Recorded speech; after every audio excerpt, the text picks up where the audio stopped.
Y en este momento del país realmente que haya inversiones, en particular de las pymes, es altamente llamativo. ¿La versión que me llegó es correcta? Bueno, es cierto que sobre todo en el frente de ruta hay muchos emprendimientos. ¿En qué rubro? Eh, ¿Eh? ¿En qué rubro? ¿En qué ganaderos, agricultores? ¿En qué rubro? No, no, sobre todo en rubros más comerciales. Son aquellas personas que a lo mejor tienen su origen o su localización principal en el Partido de la Costa y que, bueno, se vienen a General Lavalle donde tal vez encuentren alguna mejora o algún beneficio por el costo de las tasas municipales en general.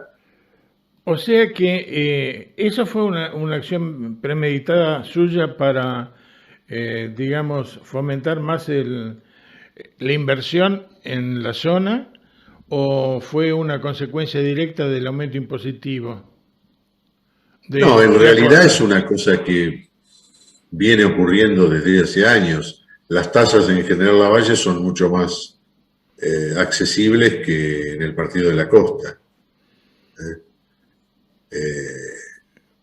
Eso, ahí ya se me empieza a generar un conflicto eh, importantísimo. El Partido de la Costa se caracteriza por no tener emprendimientos comerciales de importancia. Y aquellos emprendimientos comerciales que se pueden instalar los expulsa de su propio territorio, tengo que entenderlo así, hablando en términos generales. ¿Mm? No, yo no creo que sea así. Yo creo que la costa tiene un comercio variado y diversificado. Eso a veces generalmente depende de son decisiones individuales de buscar más espacio, de tener un lugar más amplio a lo mejor, pero no creo que sea que los expulsen. No creo, y comercio es público y notorio que existen de la más diversa naturaleza. Eh, Tal vez sí, por una cuestión logística o por una cuestión, como le decía, de espacio físico, tal vez se vengan para este lado, pero no creo que sea que tengan como política expulsar a los comerciantes. No, no digo que sea una política específica de expulsión, sino que la avidez por las tasas impositivas generan como consecuencia no deseada la no radicación de empresas pymes en su área. ¿Lo podemos interpretar de esa forma? Podría ser. También es cierto, convengamos, yo a partir de hace un año y pico he creado una unidad de inspección municipal, porque también se ha verificado en el Partido General Lavalle que muchos vienen a radicarse, sea con viviendas, comercios o lo que sea, y están al margen, o sea, están al margen de las habilitaciones, de las regulaciones que existen en torno a las construcciones. Y bueno, y eso sí, lo he impulsado para que los que vengan trabajen conforme a las normas. ¿Eh? Bien, Y lo mismo, si bien no es una jurisdicción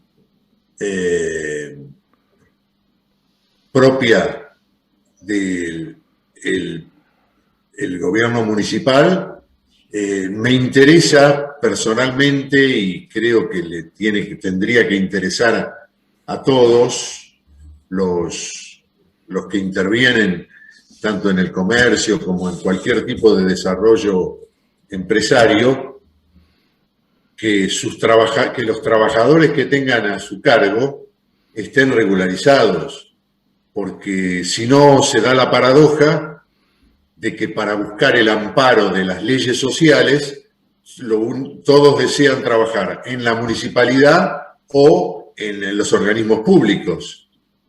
Y eso me parece que va a contramano y Sí, ahí solamente se ve trabajo clandestino. La gente no cumple con las normas de obras sociales, jubilaciones. exacto. Y La mano de obra informal, que no realiza todos sus aportes, mata todos los mecanismos solidarios de manejo del Estado. Por ejemplo, lo que podría ser las jubilaciones.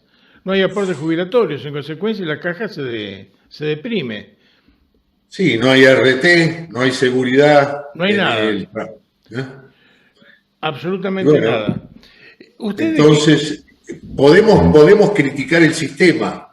por O sea, supuesto, podemos decir que la carga impositiva laboral puede ser cara, barata o más o menos o acorde, pero eso es otro tema. Hay que empezar cumpliendo y después, bueno, el Estado o los organismos en las instancias que sean, provincial, nacional, bueno, deberán volver a lo mejor a recrear o estudiar si es cara la carga impositiva laboral o no. Eso es una cuestión aparte. Pero no puede ser que todos acudan al organismo municipal o a los organismos públicos para tener un trabajo decente o registrado. eso es muy cierto. Bajo el punto de vista, doctor, si usted tuvo una cardiopatía isquémica, no le conviene fumar. ¿Está fumando? Sí, pero bueno, estoy bien. ¿Está bien? Cuídese, el Sí, cigarrillo no significa que se cuide mucho, pero de todas maneras, soy un obseso desde que dejé de fumar y lo dice un fumador compulsivo, así que discúlpeme, pero el atrevimiento, pero es por su salud. gracias. Hay una cuestión que a mí me llama muchísimo la atención. Lo tenemos, el incremento de las tasas impositivas, lo tenemos como prácticamente una filosofía de gobierno y económica de Estado. O sea, es un programa de Estado, aumentar las tasas impositivas y apretar al que produce o al que genera bienes.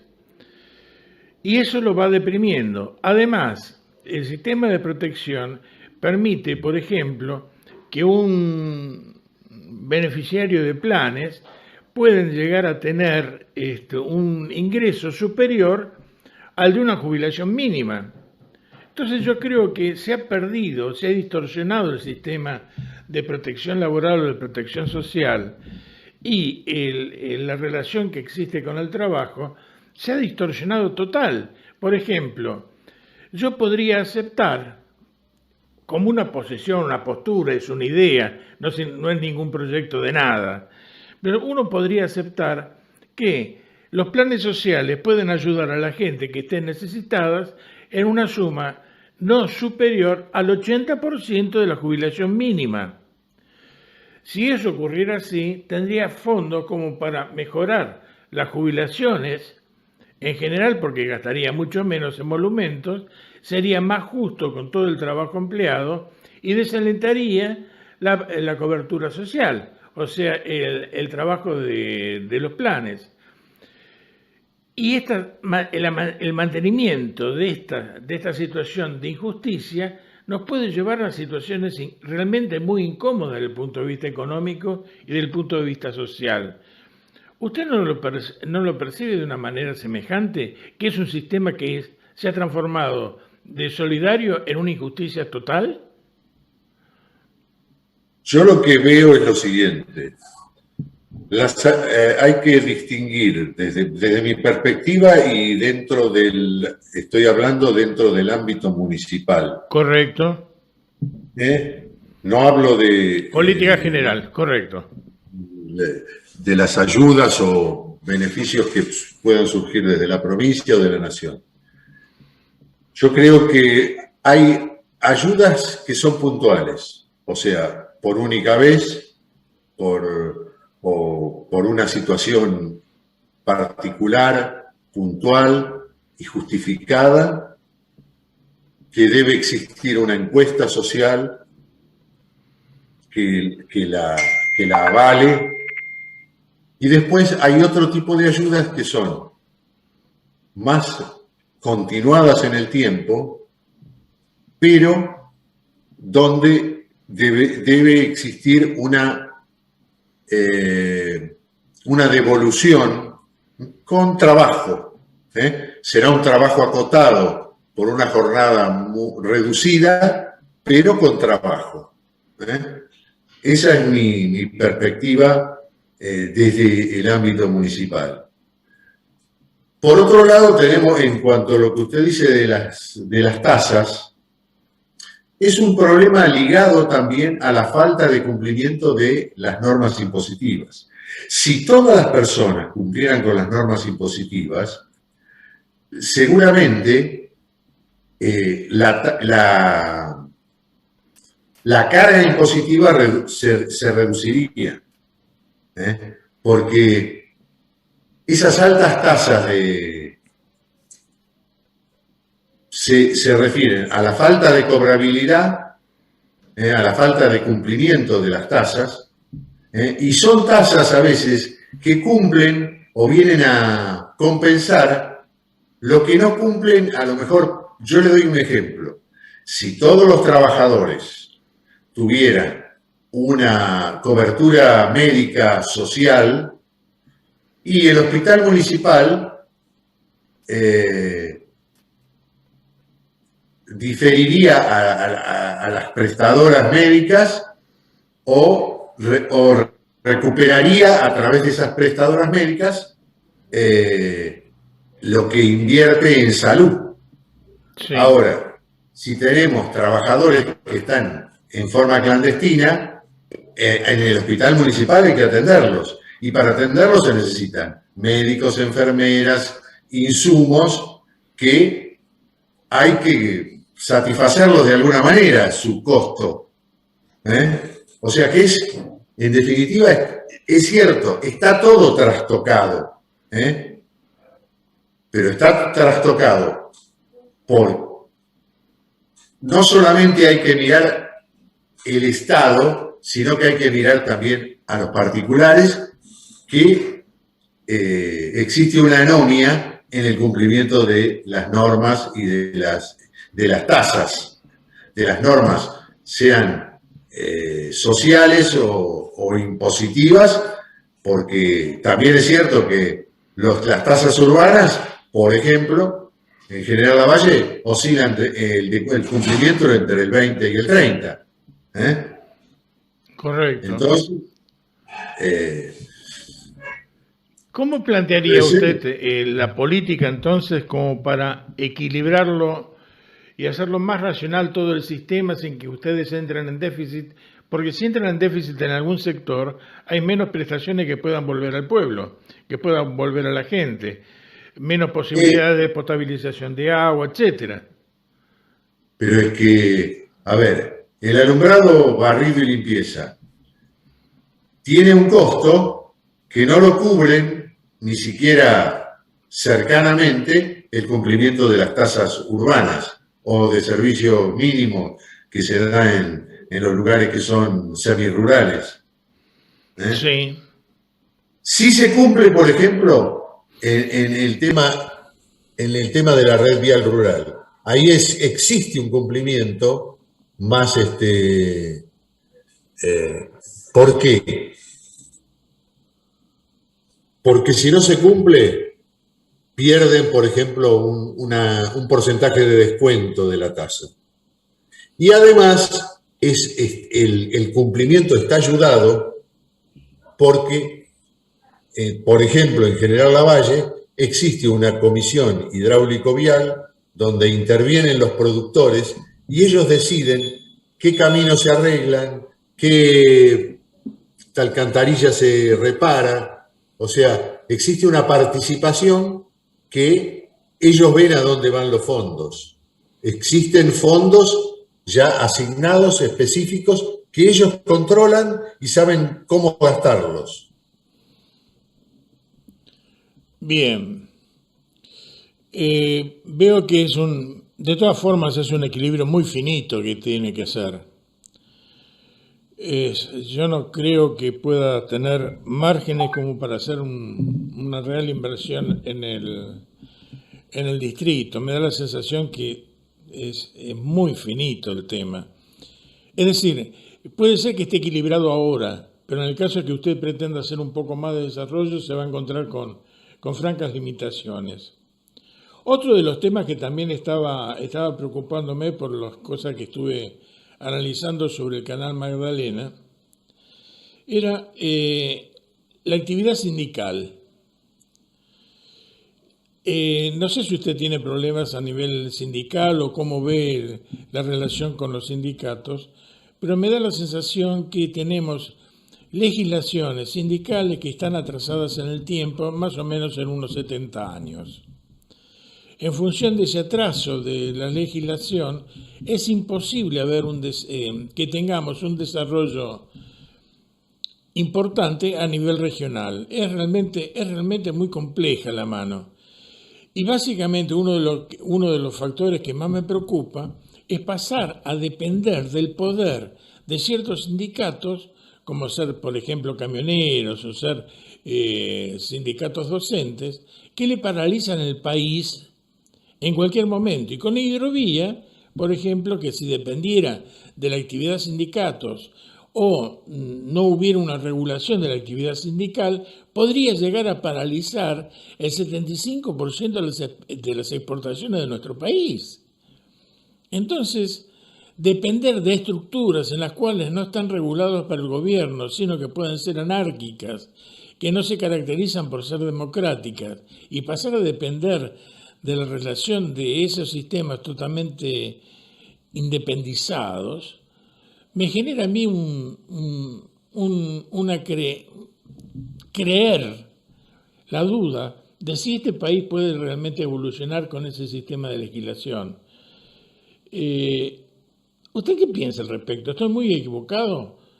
¿Hace falta un cambio de la legislación sindical? ¿Hace falta un cambio de la legislación del derecho de huelga?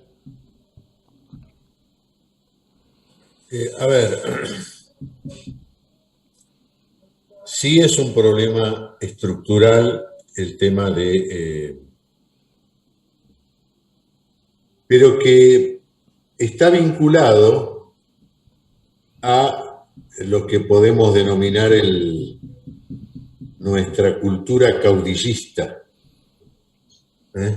Correcto. Yo lo que pienso es lo siguiente: si la Constitución Nacional dice que un presidente dura como máximo 2 mandatos, sin posibilidad de ser reelecto en un tercero, y un intendente pasa lo mismo, yo creo que todos los cargos electivos deberían limitarse los mandatos. Muy buen punto, muy buen punto. Cargos electivos que son, en relación a lo público, ¿no? Todos los cargos electivos en el nivel que sea en toda la República Argentina. Y que eso, si existe una norma superior en la Constitución que los regula, y eso debería pasar también a la sociedad civil, o sea, a los sindicatos, a las asociaciones de cooperadoras, asociaciones mutuales, a todos los lugares donde existan cargos electivos. Y eso iría oxigenando y creando en las bases, digamos, de esas organizaciones, sean de la naturaleza que sean, hasta, por decirte, hasta una sociedad de bomberos, que los de abajo en algún momento pueden llegar arriba.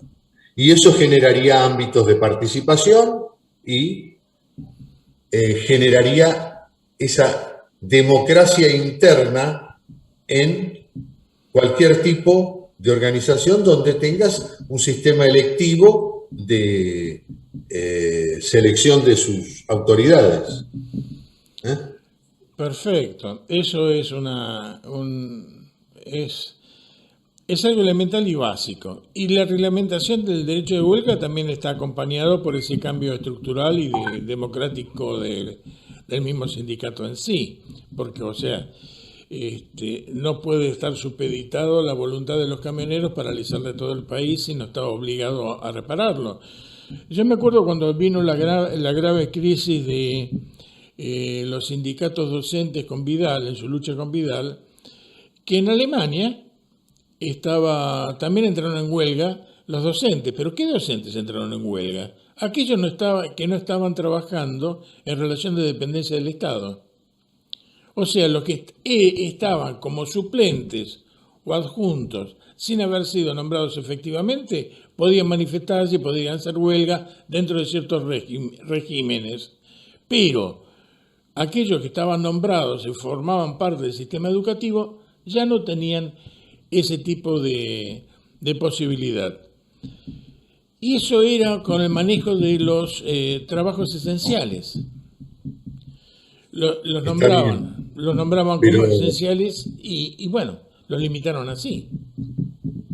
Tenemos un ejemplo cercano, por ejemplo, que es la organización sindical en la República Oriental del Uruguay, que eso depende de los cuerpos directivos y asambleas internas que existen en cada sindicato, porque también es cierto que aquellas autoridades, por ejemplo, de los sindicatos, en realidad deberían tener un puesto de trabajo, con la libertad de, por supuesto, realizar las tareas de acción gremial. Y tal vez no debería haber una duplicidad, por ejemplo, en el cargo sindical y en el cargo de la obra social, donde el secretario general también es presidente de la obra social. O sea, pero eso se debería resolver internamente en cada cuerpo. O sea, es que exista una voluntad de que existan dirigentes que sean democráticos, participativos, pero eso es una tarea que se tiene que ir puliendo, realizando, y surgir casualmente de una nueva cultura, por decirlo de alguna manera, de participación. Y donde los trabajadores también se involucren y les reclamen a sus dirigentes que sean exactamente así, participativos y democráticos, y exigirles que tengan su puesto de trabajo. El secretario general de la Confederación de Trabajadores del Uruguay tiene su puesto de trabajo y va y cumple la jornada y tiene sus permisos cuando tiene que hacer alguna actividad sindical. Y así ocurre en otros países también. Acá no ocurre eso. El puesto del dirigente sindical es el de un burócrata que se ocupa solamente de manejar los negocios o las negociaciones internas de un sindicato y los propios, y no está en el puesto de trabajo. O sea, se aleja de los trabajadores. Es muy cierto, es muy cierto. Otro problema, hoy yo no lo podía creer a la mañana cuando escuché la noticia y me gustaría saber de qué forma repercute esto en su distrito.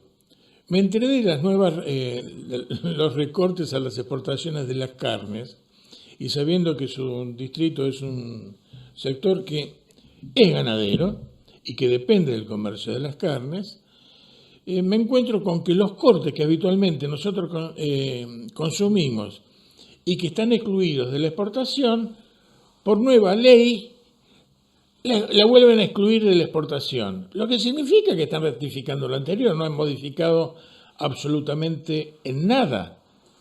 Entonces, ¿por qué insistir en lo mismo si sabemos que no está dando resultado? Porque congelar los precios y abaratarlo así y disminuir el mercado interno genera un mayor consumo de las cabezas de ganado y las limitaciones de las exportaciones pueden llegar a disminuir notablemente la cantidad de cabezas y la productividad del sector. ¿Cómo lo afecta esto a su distrito? Eh,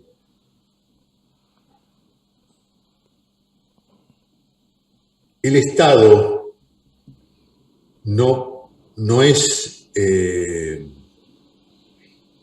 no puede controlar a la actividad privada, puede regularla en cuanto a la carga impositiva que tenga, a ciertas regulaciones en torno a la seguridad alimentaria, por decirle cuándo vence un producto o no, pero involucrarse en la política del empresario, en el manejo de su capital, y desgraciadamente eso siempre va a ir en contra de la evolución de ese empresario o de la evolución del capital. Yo creo que en todo caso deberá controlar cuál es su función principal, es que ese empresario pague los impuestos, que pague las tasas que tenga que pagar,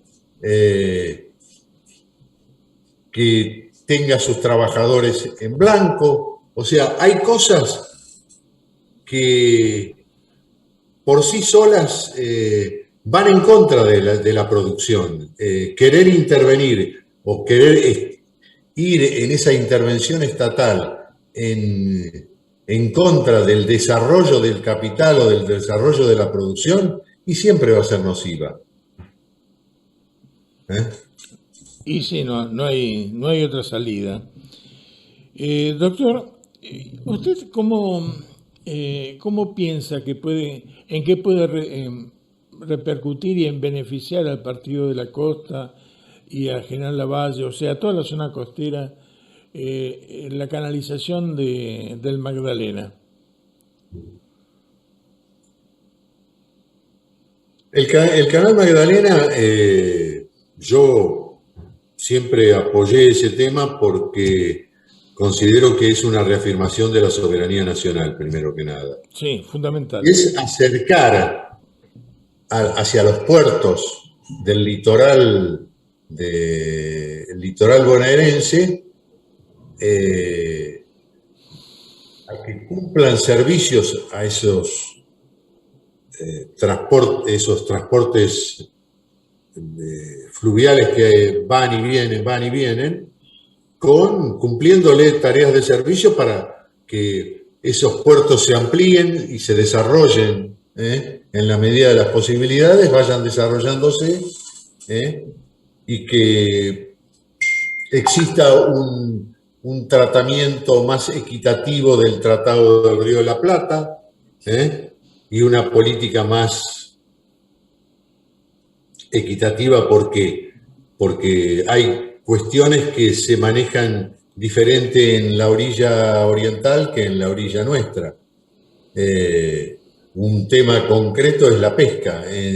Los pesqueros uruguayos operan todo el año. Acá operan cuando el gobierno los deja.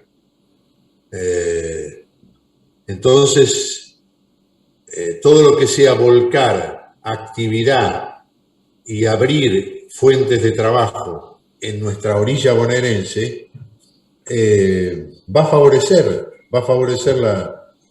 el comercio, el trabajo y la producción.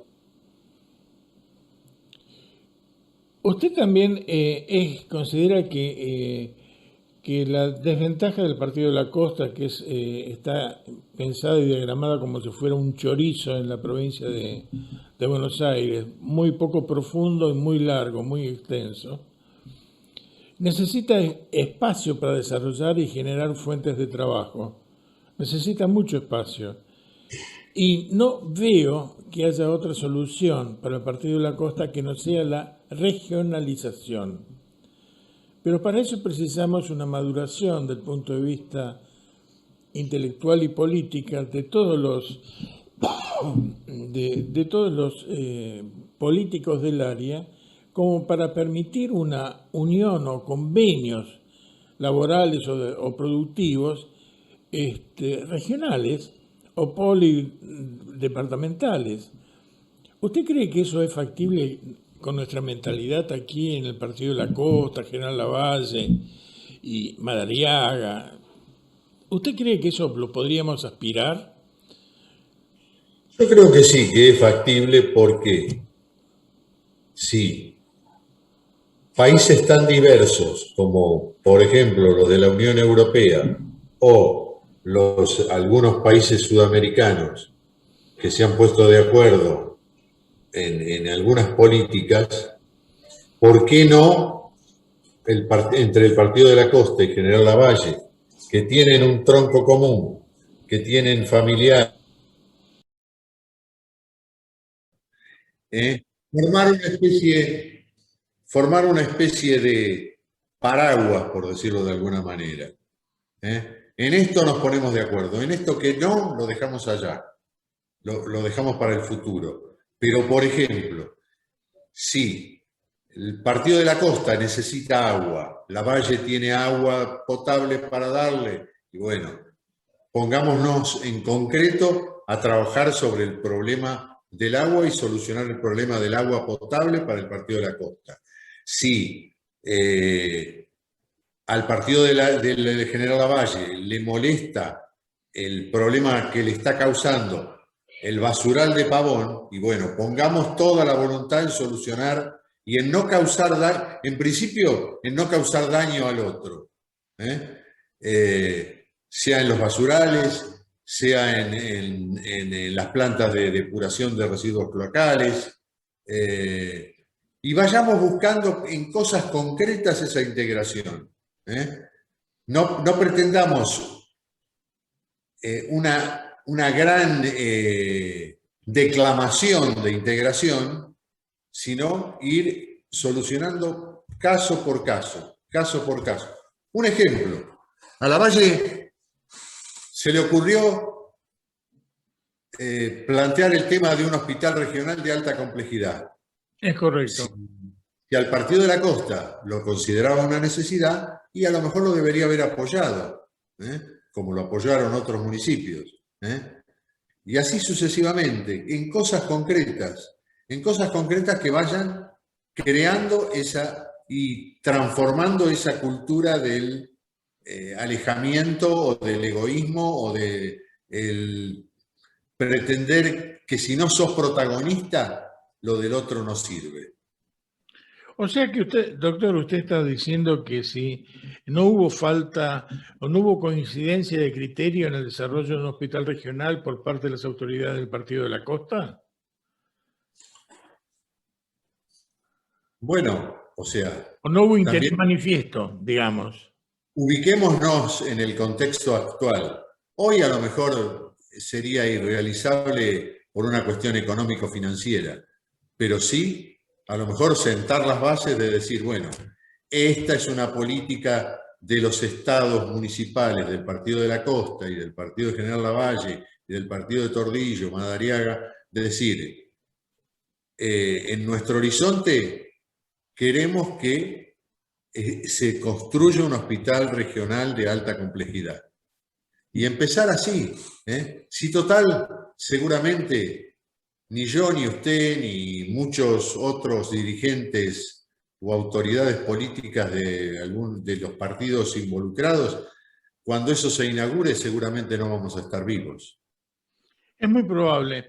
Usted sabe que pensándolo bien y trayéndolo a la situación actual de nuestro país, la creación de un hospital regional de alta complejidad, poliasistencial, o sea, de muchas especialidades, por ejemplo, hemodinamia, neonatología, psiquiatría, oncología, etcétera, cubriendo todas las especialidades, sería de muy elevado costo, de muy elevado mantenimiento, y no podríamos tener la cantidad suficiente de profesionales como para hacerlo toda una obra y plantearlo todo como una obra de conjunto y simultánea.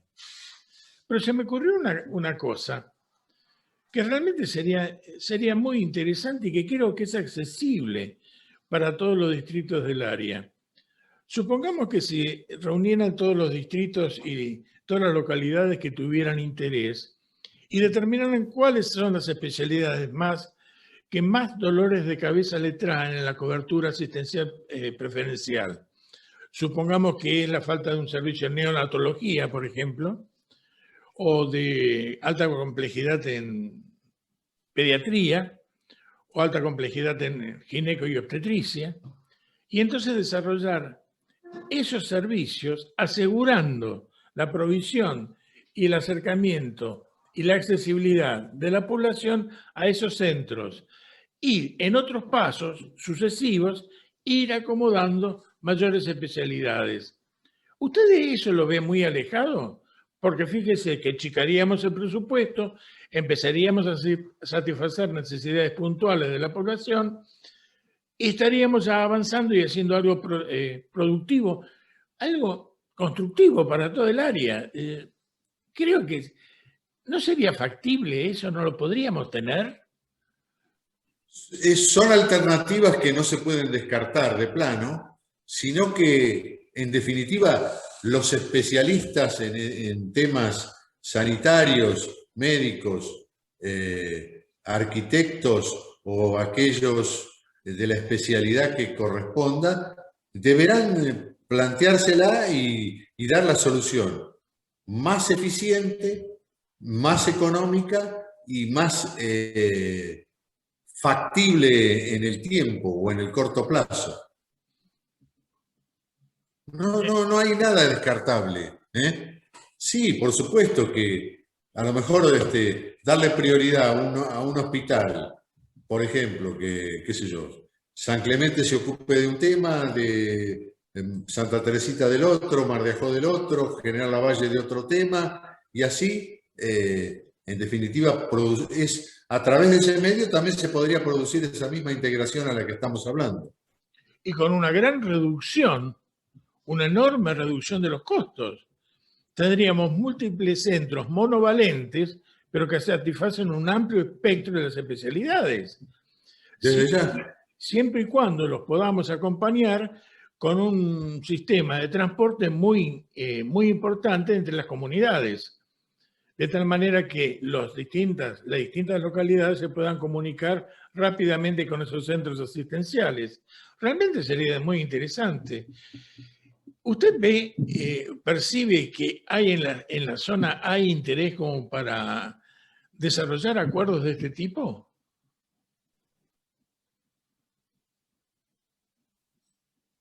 Yo creo que no puedo hablar sobre la voluntad de los otros, correcto. No puedo hablar sobre la voluntad de otros, porque volvemos a lo anterior. Hay que despojarse de ciertos egoísmos o personalismos o afanes de protagonismo, pero pienso que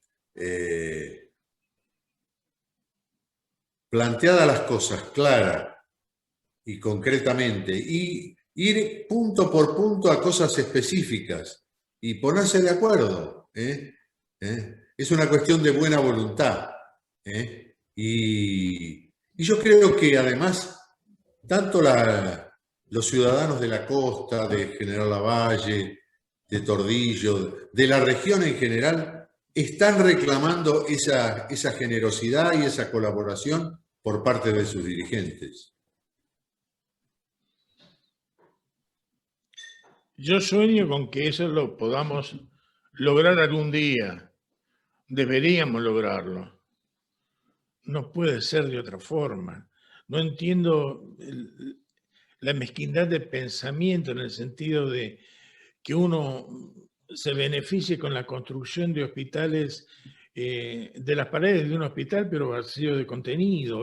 Yo no puedo entender ese sentido, porque si hubieran pensado realmente beneficiar a la población, no tendrían los hospitales prácticamente los mismos problemas que estuvimos evidenciando en este tiempo. Y finalmente, para concluir, doctor, algo que a mí me También, es decir, estamos en un país totalmente en crisis y usted toque el tema que toque, se va a encontrar con que hay una gran cantidad de dudas, inquietudes y preguntas sin respuestas. Uno de los temas, y que yo terminaría con esto, es el problema del enfoque de la pandemia y la vacunación en esta zona, en la zona costera. ¿Es suficiente? ¿Son suficientes la cantidad de vacunas que hemos tenido? ¿Son suficientes las estructuras sanitarias como para hacer una campaña grande? ¿Se ha duplicado el sistema de vacunación, dejando de lado la vacunación oficial para desarrollar un sistema político paralelo de vacunación acá en todo el área?